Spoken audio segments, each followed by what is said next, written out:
Hello, Strategy Room. Welcome back. How you guys doing? Well, I don't have to ask.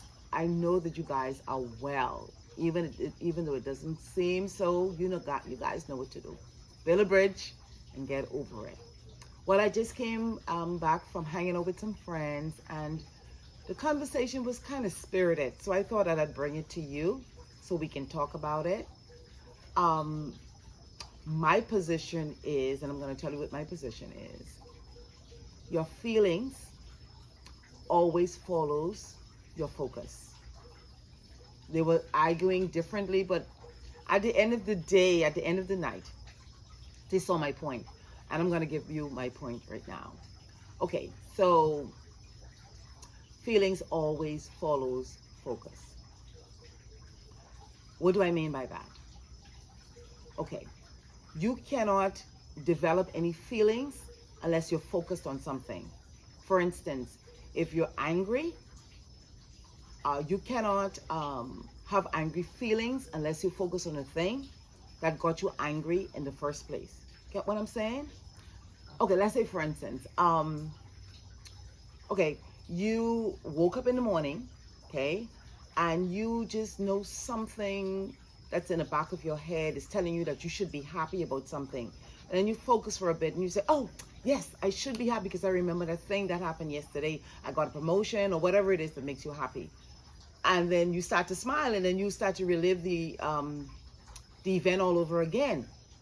So can you agree with me that it was the focus on that thing that generated that emotion, that caused the emotion in the first place, and not the emotion just springing up from anywhere?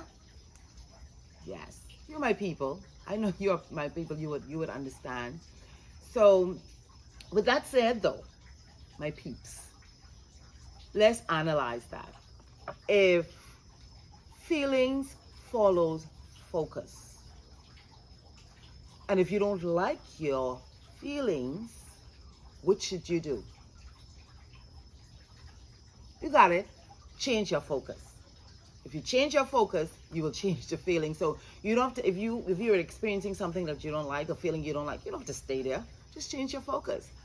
I remember I shared this story with them, and some of them was there during that period of my life, and they remember this story. I went in for an interview. I was invited to interview for a particular position. And as I, days leading up to into the final day, I don't know, you guys have the same thing as I do. I just hate the wait in between. I just want to just get it over with.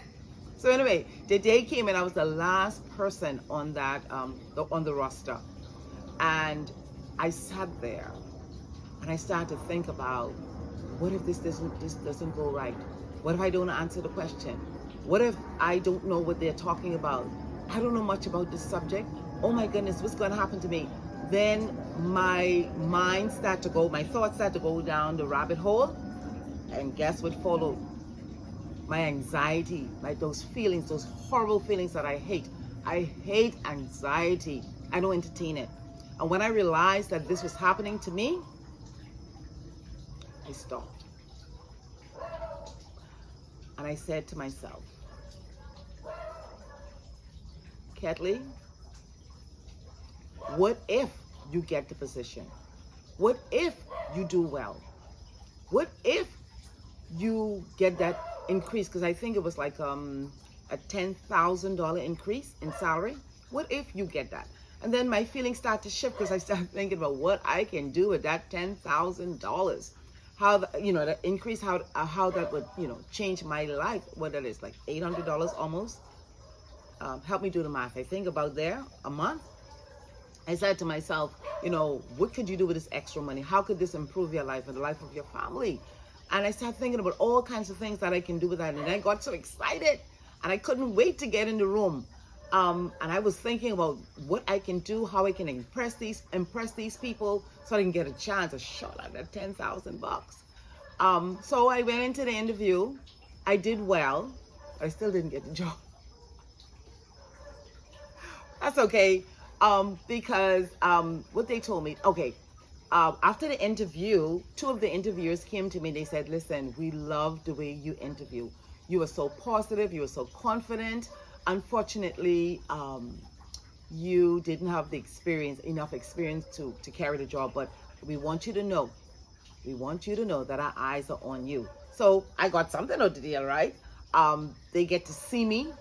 I get to demonstrate that I can change focus, right? I got the experience of the interview, right? So good things came out of that. I mean, it's all about reframing, right, guys? Just reframing to find the good thing out of a situation that you may be perceiving as bad. But anyway, what I'm trying to bring home here is that when you're in a position and you're not feeling good, you could shift. You can truly shift that focus. So how do you do that? You do that by shifting your thoughts. Just shift your thoughts. One thing I realize is that focus